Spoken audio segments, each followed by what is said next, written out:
इमान् वेङ्कटनाथार्य कवितार्यकेसरी वेदान्ताचार्यवर्यो मे सुनिधत्तां सदा हृदि देवाङ्कुरुतिपर्यन्ता यतिराजसरस्वती तस्मै वेदान्तगुरवे भूयो भूयो नमो नमः।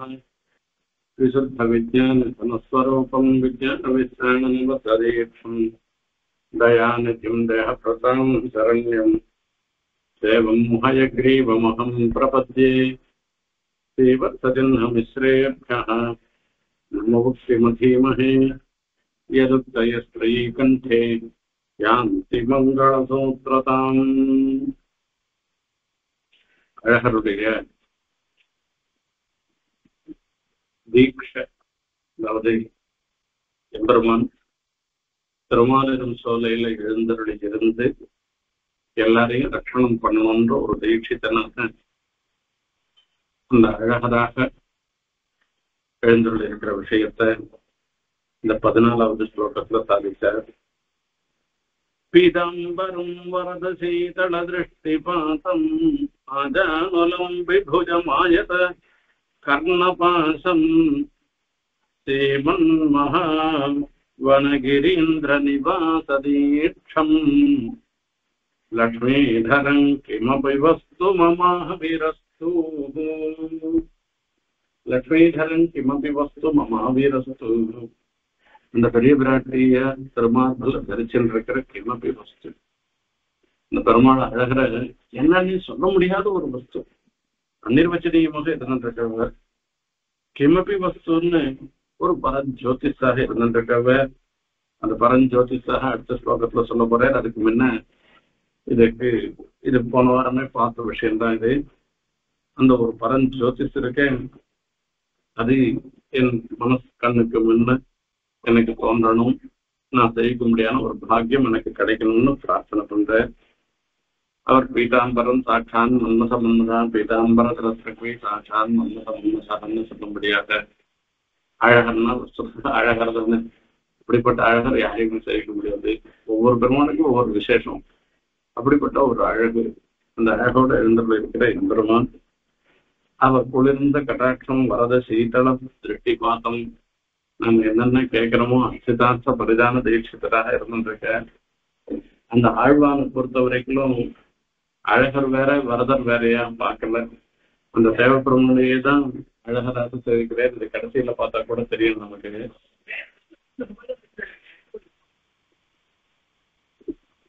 பீதாம்பரம் ஆகையால வரத சீதள திருஷ்டி பார்த்தம், வரத சீதள திருஷ்டி பார்த்தோம் ஆகையால இப்ப யாரெல்லாம் என்னென்னலாம் குளிர்ந்த கட்டாட்சத்தோட யார என்ன கேட்கிறாளோ அது எல்லாத்துலயும் கொடுக்க வல்லவராக எழுந்தோட இருக்கிற அந்த திவ்ய கட்டாட்சத்தோட எழுந்தோட இருக்கிற எம்பெருமான் ஆஜானுலம்பி பூஜம். அவர் அர்ச்சிதார்த்த பரிதான தீட்சிதான்னு சொல்லி வேண்டிட்டெல்லாம் வாரி வாரி கொடுக்கிறவராக இருந்திருக்கிற அந்த எம்பெருமான் ஆஜானுலம்பி பூஜம், அந்த ஜானு பரியந்தம் அந்த தொடையும் தாண்டி நீண்டதாக இருக்கக்கூடிய ஒரு கைகளோட ஆயச கர்ணபாசம் நீண்ட திருக்கண்களோட காது வரைக்கும் நீண்டிருக்கிற அந்த எம்பெருமான் லக்ஷ்மீதரம் அந்த பிராட்டியை தரிச்சிருந்து இந்த திருமாலிருஞ்சோல மலையிலேயே வாசம் பண்றதுன்ற ஒரு சங்கல்பத்தோட எழுந்தொள்ளி இருக்கிற அந்த எம்பெருமான். அவரை நான் அவர் எனக்கு கிமபி வஸ்து அப்படி அனிர்வச்சனீயமாக சொல்ல முடியாத இருக்கு, எனக்கு மம அபிரஸ்து, எனக்கு சாட்சாத்காரம் வரணும் அப்படிப்பட்டவர்னு சொல்லி சொன்னார். இன்னைக்கு 15வது ஸ்லோகத்தினுடைய அர்த்தத்தை பார்க்க போகிறோம். ஜனிஜீவனாப்யய விமுக்தயோ யதஹ ஜகதாமிதி ஸ்ருதிசிரஸ்ஸு கீயதே ததிதம் சமஸ்ததுரிதைகபேஷஜம் வனசைல சம்பவமஹம் பஜே மஹः. ஜனிஜீவனாப்யய விமுக்தயோ யதஹ ஜகதாமிதி ஸ்ருதிசிரஸ்ஸு கீயதே ததிதம் சமஸ்ததுரிதைகபேஷஜம் வனசைல சம்பவமஹம் பஜே மஹா. இதுல இருந்து ஆரம்பிச்சு வேதாந்த பிரக்கிரியையில வேதாந்தத்துல எப்படியெல்லாம் பரபிரம்மத்தை சொல்லிருக்கோ அந்த ரீதியில இங்க மங்களாசாசனம் பண்ற, அழகர மங்களாசாசனம் பண்ற.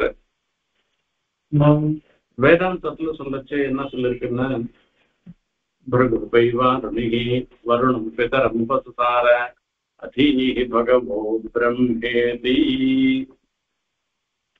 பிருகு மகர்ஷி தன்னுடைய தகப்பனரா இருக்கக்கூடிய வருணனிடத்துல போய் பிரார்த்தனை பண்றேன்னா, பிரம்மன் எல்லாரும் பிரம்மம் பிரம்மன்னு சொல்றாரு.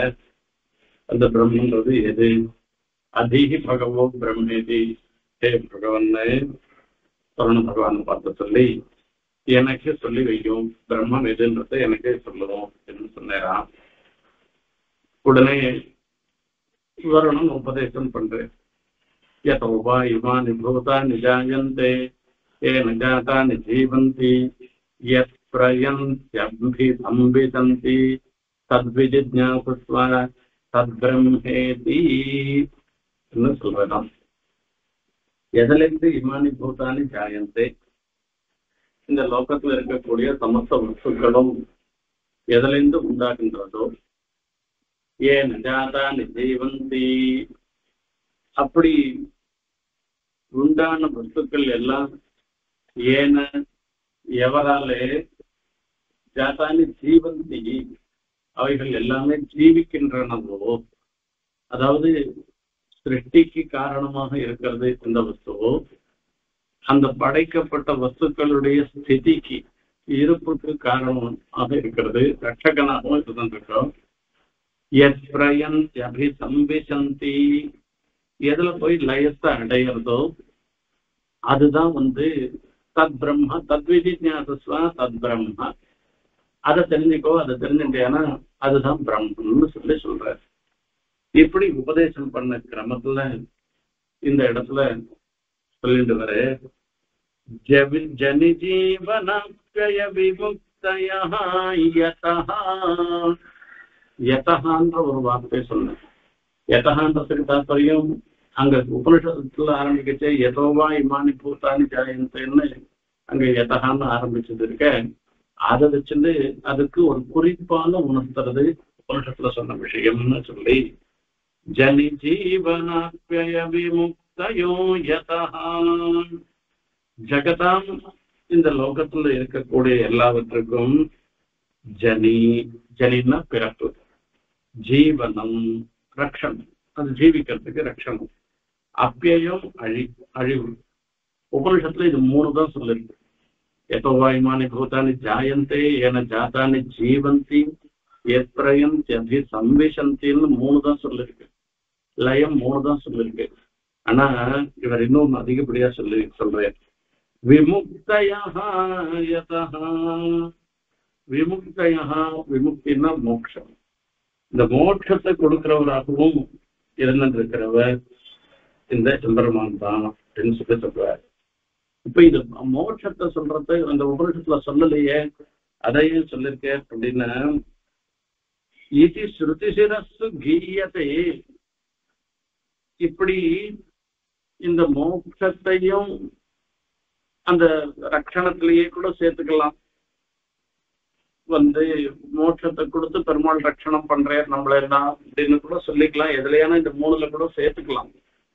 அப்படி இருந்தா கூட இது தனிப்பட்ட முறையில விமுக்தயகான்னு முக்தியும் கொடுக்கிறவர் எம்பெருமான். யதஹா ஜெகதாம் இது ஸ்ருதி சிரஸ்ஸு கீயதே, அந்த வேதத்துல சொல்லப்பட்டிருக்கோம்னு சொல்லச்சே, அதுக்கு என்ன அர்த்தம்னா, அகந்த்வா சர்வ பாபேபியோ மோட்சயிஷ்யாமி மா சுச்சஹான்னு கீதையில சொன்னேன்.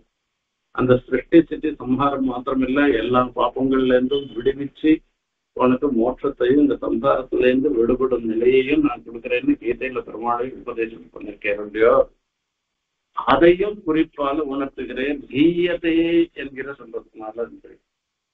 ஆகையால ஜெகஜீவனாபியாம் விமுக்தா விமுக்தயா, இந்த ஜெகன் ஜீவன அப்பிய விமுக்தயா, அந்த விமுக்தியும் சேர்த்து சொல்லிருக்கு.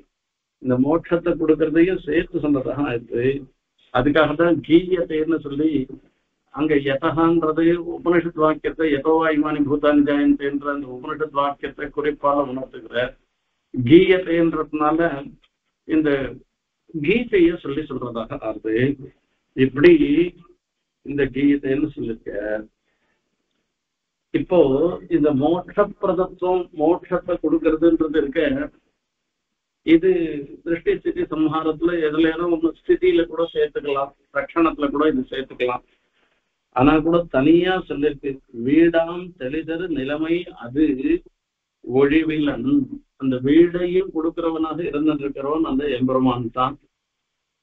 ஆகையால ஜனி ஜீவனாப்யய விமுக்தயः யதः த்வதாஸ்ரிதானாம் ஜகதுத்பவஸ்திதி பிரணாச சம்சார விமோசனாதயः. த்வதாஸ்ரிதானாம் ஜகதுத்பவஸ்திதி பிரணாச சம்சார விமோசனாதயன்னு சொல்லி சொல்ற. அங்க சொல்லச்சு ஆளவந்தார் ஸ்தோத்திரத்துல உத்பவஸ்திதி அந்த பிறப்பு, அதுக்கு ஸ்திதி ரட்சணம் பிரணாசம்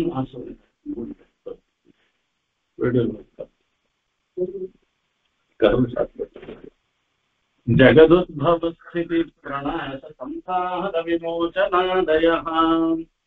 பிரணாச சம்சார விமோசனாதயன்னு சொல்லி சொல்ற அப்படின்னால அந்த விமோசனம்ன்றத தனியா ஒண்ணு ஆளந்தார் எப்படி சாச்சிருக்காரோ அதே மாதிரி இந்த இடத்துலயும் விமுக்தயா யதா என்று தனியா குறிச்சிருக்காருன்னு சொல்லணும்.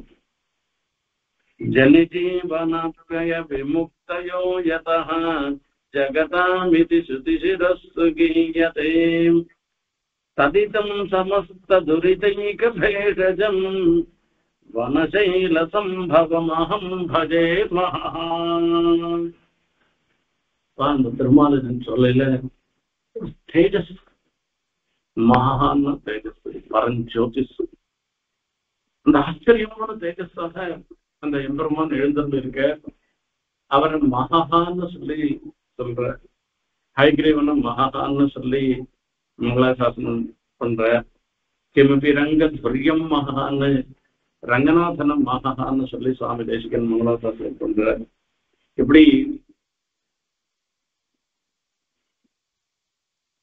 வேகாதேத்து ஸ்தோத்திரத்துல சொல்லச்சு ஏகவதம் ஏகம் வேகவதி மத்தியே சக்தி சைலேத்து திருச்சதே உபாயம் அனபாவேன ஸ்வயம் வியக்தம் பரம் மகா என்று மகான்னு சொல்லி அந்த தேஜோ ரூபமாக மங்களாசாசனம் பண்ற சுவாமி தேசிகன். இதெல்லாம் பெரியவாடு தான் போன வழி. ஆழ்வானும் அந்த அழகர ஒரு தேஜோ ரூபமாக ஒரு பரஞ்சோதிக்காக மங்களாசாசனம் பண்ற. ததிதம்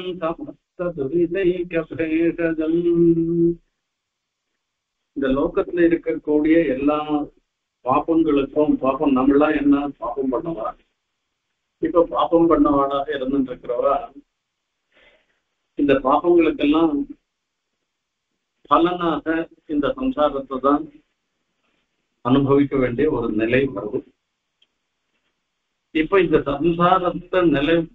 சம்சாரத்தை அனுபவிக்க வேண்டியவாளாக இருந்திருக்கிறவாளை போய் அவளுக்கு மோட்சத்தை கொடுக்கறது விமுக்தையா எதா மோட்ச பரியந்தமான ஐஸ்வர்யத்தை பெருமான் கொடுக்கிறேன்னு சொன்னாங்க.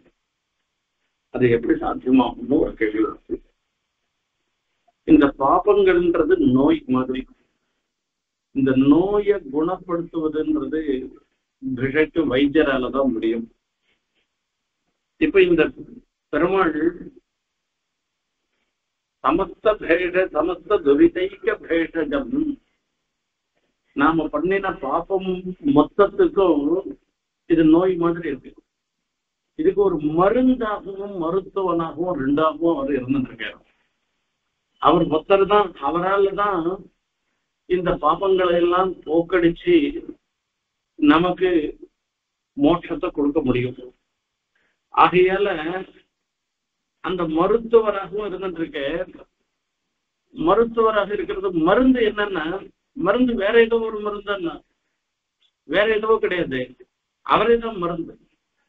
அந்த எம்பெருமான போய் அழகரை போய் சேவிச்சோம்னா நம்மளுடைய பாப்பெல்லாம் தானா போயிடும்.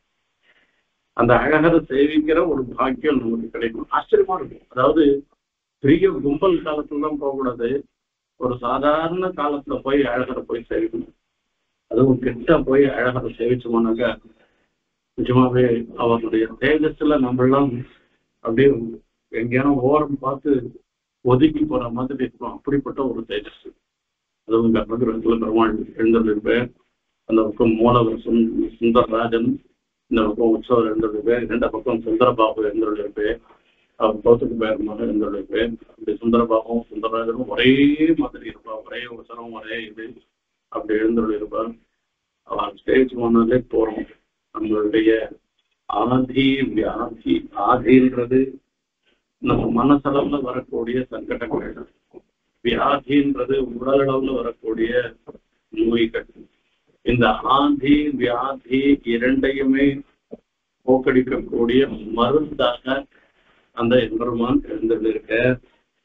ததிதம் சமஸ்த துரிதைக பேஷஜம், சமஸ்த துரித ஏக பேஷஜம், அந்த எல்லா பாப்பங்களுக்கும் அவர் ஒருவரே மருந்தாக திகழ்கிறார் என்பதாக சொல்றார். எருத்து கொடி உடையானும் பிறவனும் எந்திரனும் மற்றும் ஒரு தரும் இப்பிறவி என்னும் நோய்க்கு மருந்தறிவாருமில்லை. எருத்து கொடி உடையானும் பெரியாழ்வார் பாசுரம் இது. எருத்து கொடி எருது இந்த ரிஷபத்வஜராக எழுந்துள்ள இருக்கிற சிவபெருமானும், பிறவனும் இந்திரனும் பிரம்மவோ இந்திரனோ இவெல்லாம் கூட ஒரு தரம் பிறவியும் நம் நோய்க்கு மருந்து அறிவாரும் இல்லை. மற்றும் ஒருத்தரும் வேற ஒருத்தரும் அப்படின்னு சொன்ன ஆரோக்கியம் பாஸ்கரா நிச்சயத்தை ஐஸ்வர்யம் உதாசனா சொன்ன சில ஒரு கூற்றுகள் உண்டு.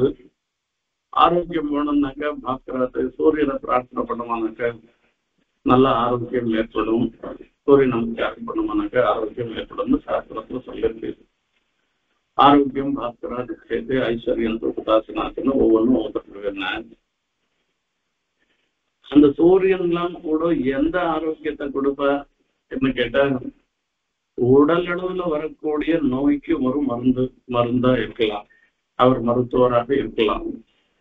ஆனா பிறவி இந்த சம்சாரத்திலேயே வாழ்ந்துட்டு இருக்கிறதுக்கு நம்மளுடைய கர்மாவாகிற ஒரு நோய்க்கு அந்த கர்மாவை போக்கடிக்கிறதுக்கு, அந்த நோயை போக்கடிக்கிறதுக்கு சூரியனாலையும் முடியாது.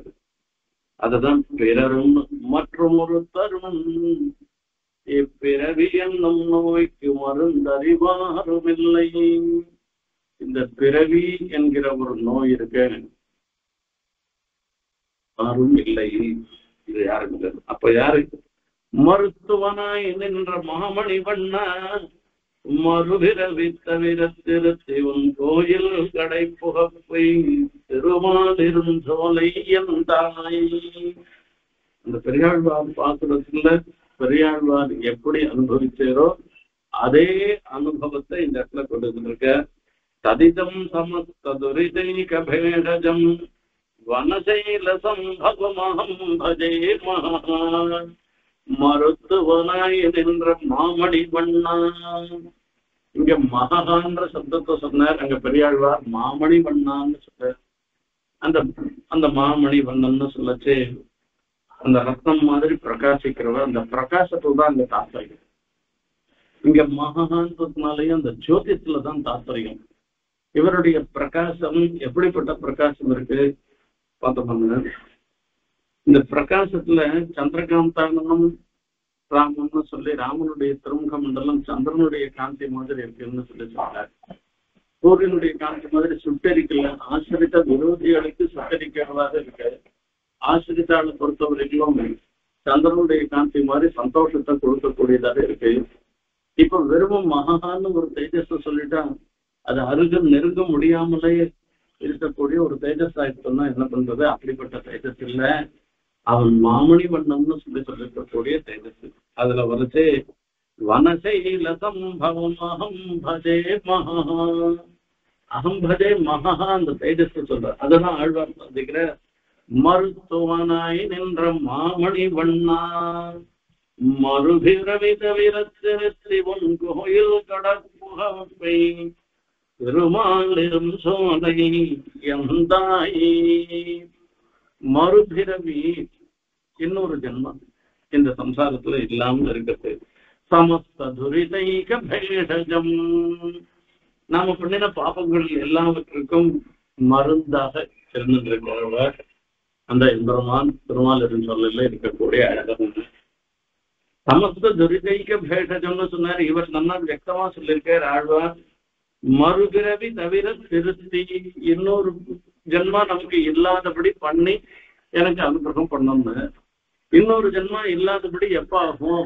கர்மா இருக்கிற வரைக்கும் புனரப்பி ஜனனம் புனரப்பி மரணம்னு இந்த ஜென்மா இருந்துட்டேதான் இருக்கும். கர்மா போகாத வரைக்கும் இந்த ஜென்மான்றது போகாது, இந்த சம்சாரம்ன்றது போகாது. அப்போ கர்மாவை மொத்தம் போனோம். அந்த துரிதைக பேஷஜம் சமஸ்த துரிதைக பேஷஜம் நம்மளுடைய துரிதம்னா பாப்பம்னு இருக்கும். அந்த பாப்பங்களுக்கெல்லாம் பேஷஜமாக மருந்தாக இருக்காருன்னு சொன்னார். இப்ப இந்த துரித சப்தத்தினால பாப்பத்தை சொல்லிட்டாரு. புண்ணியம்லாம் இருக்கலாம் இல்லையா, சுகானுபவம் பண்ணலாம் இல்லையா, புண்ணியத்தோட வச்சிருந்து சுகானுபவம் பண்ணலாம்னு ஒரு கேள்வி வருது. ஆனா மோட்சத்தை பொறுத்த வரைக்கும் பாபம் புண்ணியம் ரெண்டும் ஒண்ணுதான். புண்ணியம் பண்ணா மாத்திரம் என்ன பண்ண போறேன்? புண்ணியம் பண்ணாக்க இப்ப இந்த ஜென்மால நம்ம ஏழையா இருக்கோம், அடுத்த ஜென்மால பணக்காரனா பிறக்கலாம். இந்த ஜென்மால மனுஷனா ஒரு பிறவி ஏற்பட்டிருக்கு, நம்ம யாகெல்லாம் பண்ணி புண்ணியம் பண்ணோம்னாக்கா அடுத்த ஜென்மால சொர்க்கலோகத்துல இந்திரனா பிறக்கலாம், ஏன் பிரம்மலோகத்துல பிரம்மாவா கூட பிறக்கலாம், ஜனி ஏற்படலாம் நமக்கு. ஆனா அந்த புண்ணியமும் கூட அது பாபத்துல சேர்ந்ததுதான். ஏன்னா மோட்சத்துக்கு தடங்கலாக இருக்கக்கூடியது எதுவோ அது எல்லாமே பாபம்தான். மோட்சத்துக்கு அந்த புண்ணிய கர்மாவை அனுபவிச்சுட்டு வரணும்னு சொன்னாக்க அப்போ அது மோட்சத்துக்கு தடங்கு சீவை குண்டத்துக்கு போய் பெருமாளை கைக்கரியம் பண்றதுக்கு தடங்கலாக இருக்கிறபடினால அந்த துரித சப்தத்தினால, துரிதம்ன்றது பாப்போம், அந்த பாப்பன்ற சப்தத்தினால புண்ணியம் பாப்போம் ரெண்டையுமே சேர்த்து சொல்றதாக நடந்தது. அப்போ இந்த புண்ணிய பாப்ப ரூபமான கர்மா, அந்த கர்மாதான் நம்மளுடைய கர்மாதான் நோய். அந்த நோய்க்கு மருந்தாக இருப்பது இந்த வனசைல சம்பவம். வனசைல சம்பவம், இந்த வனசைலம் என்று சொல்லக்கூடிய இந்த திருமாலிரும் சோலையில எழுந்தருள் இருக்கிற எம்பெருமான், அந்த எம்பெருமான் ஆகிற ஒரு தேஜஸ். அந்த தேஜஸை அகம் பஜே நான் அடைகிறேன். மருத்துவனாய் நின்ற மாமணி வண்ணா மறுபிறவி தவிரத்திருத்தி உன் கோயில் கடைப்புகப்பை திருமாலிரும் சோலை எந்தாய். திருமாலிரும் சோலை எந்தாய் என்று சொல்லி எனக்கு சுவாமியாக இருந்திருக்கிறவன் என்பதாக சொல்லி சொல்ற. ஔஷதம் அப்படின்னு சொல்லி பெருமாளுக்கே ஒரு திருநாமம், அவர் சாஸ்திரநாமத்துல வரச்சு குருதைக்கு பேட்டஜம்னு சொல்லியிருக்க மருந்தா இருக்கேன்னு சொல்லிச்சு, ஔஷதமாக இருந்துருக்குன்னு சொல்லி இந்த திருநாமத்துக்கே சொல்லி சொல்ற. தேவா தேவர்ஷய செய்வ எம்பிதுகு துக்க பேட்டஜம் ஏகாகிரதா மூல்யபனேன லப்யம் பவௌஷதம் தும் பகவான் கிளைதா.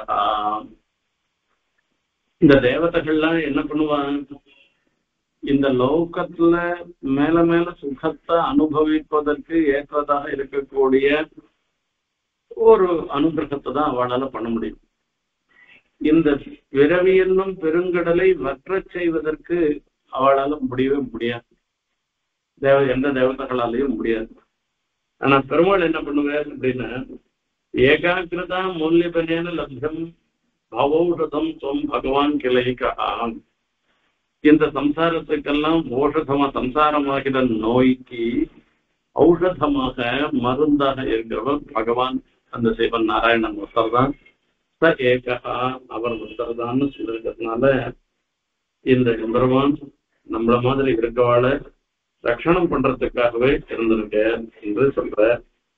மேருமந்தர மானோபி ராசிகி பாபஸ்ய கர்மண கேசவம் வைத்திய மாதாத்திய துர்வியாதி திவ நஷ்யதி. நம்மளுடைய பாப்பங்கள்லாம் மேருமலை மாதிரி மந்திரமலை மாதிரி ஹிமவத் பர்வதம் மாதிரி அப்படியே குவிஞ்சு கடந்ததுனாலும் கூட அந்த கேசவன் ஆகிற ஒரு வைத்தியன், அந்த பெருமாள் ஆகிற ஒரு வைத்தியன் இடத்துல கணக்கு போயிட்டோமானாக்கா துர்வியாதிரிவ நஷ்யதி. இந்த காலத்துல சில வியாதிகளை குணப்படுத்த முடியாதுன்னு சொல்லி மருத்துவர்களை கைவிட்டு விடுறாங்க. அதுக்குதான் துர்வியாதின்னு பேரு. அந்த துர்வியாதி கூட சிறந்த மருத்துவமாக இருந்தாருனாக்கா அவன்கிட்ட போனோம்னா அந்த துர்வியாதி கூட அது போயிடும். அந்த மாதிரி பெருமாள் என்ன பண்றாருன்னா மீதி பேரால மீதி தேவதைகளால போக்கடிக்க முடியாததாக இருந்திருக்கிற இந்த சம்சாரத்தை பெருமாள் போக்கடிக்கிறார். இப்ப இந்த சம்சாரம் ஆகிற வினையாகிற ஒரு நம்மளுடைய புண்ணியபாத்திரப்ப கர்மாவாகிற ஒரு நோய்க்கு மருந்தாக இருப்பவர் ததிதம் சமஸ்த துரிதைக பேஷஜம் வனசைல சம்பவமஹம் பஜே. அகம் பஜே என்பதாக சொல்றேன். நானும் கிடைக்கிறேன்னு, இதுக்கு அகம் பஜேன்னு அர்த்தம். நான் தன்னை எப்படி சொல்லிக்கிறேன், எப்படிப்பட்ட நான் சொன்னோம். இப்போ டாக்டர் போறதுக்கு மருத்துவர் போறதுக்கு வெறும் இருக்கிறவெல்லாம் போய் நான் கொஞ்ச நாள் போய் டாக்டர் ஹாஸ்பிட்டல்ல படுத்துட்டு வரேன்னு போய் வெறும் இருக்கிறவங்க போய் படுத்துப்பாடான்னு படுத்துக்க முடியாது. அப்போ வியாதி இருக்கிறவ தான் ஆஸ்பத்திரிக்கே போறான், மருத்துவமனைக்கே போறான். வியாதி இருக்கிறவ தான் அந்த மருத்துவரை அணுக போறான். அகம்னு சொல்றதுனால தான் எப்படி இருக்குன்னா இந்த சம்சாரமாகிற கொடிய வியாதியினாலே துன்பப்படுகின்ற நான் என்பதாக அகன்ற சப்தத்துக்கு அர்த்தம்.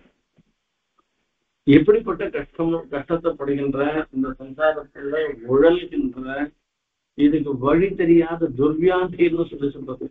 இந்த சம்சாரத்துல இருந்து விடுபடுவதற்கு வழி தெரியாமல் இந்த சில வியாதிகளை எப்படி போக்கடிக்கிறதுன்றது தெரியாது.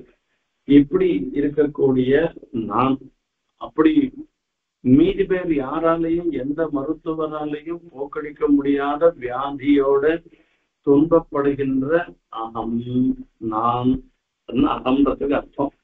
மகாபதே, இப்படிப்பட்ட தேஜோமயமாக இருந்திருக்கிற அந்த அழகரை நான் அடைகிறேன்.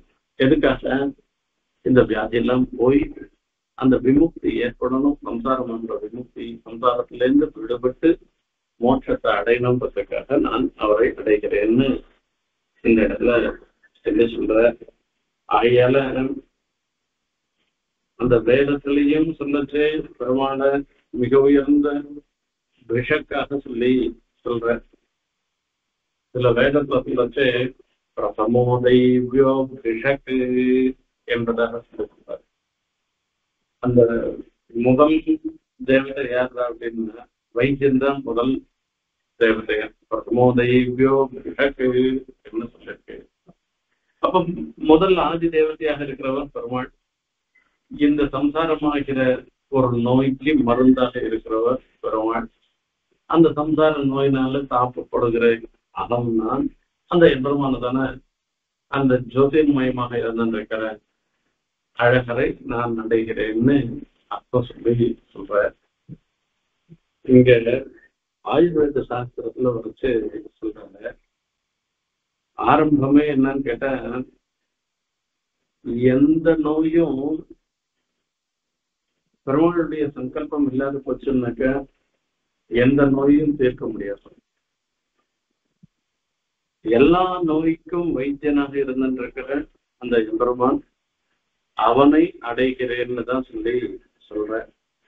அந்த ரீதியில நம்மளுடைய மனதளவுல, உடல் அளவுல, சம்சாரம் அளவுல எல்லா விதமான நோயும் போக்கடிக்கக்கூடியவராக இருந்தது இருக்கிற அழகரை நான் அடைகிறேன் என்று வேதாந்த ரீதியாக இந்த ஸ்லோகத்துல மூலாதாரணம் பண்ற.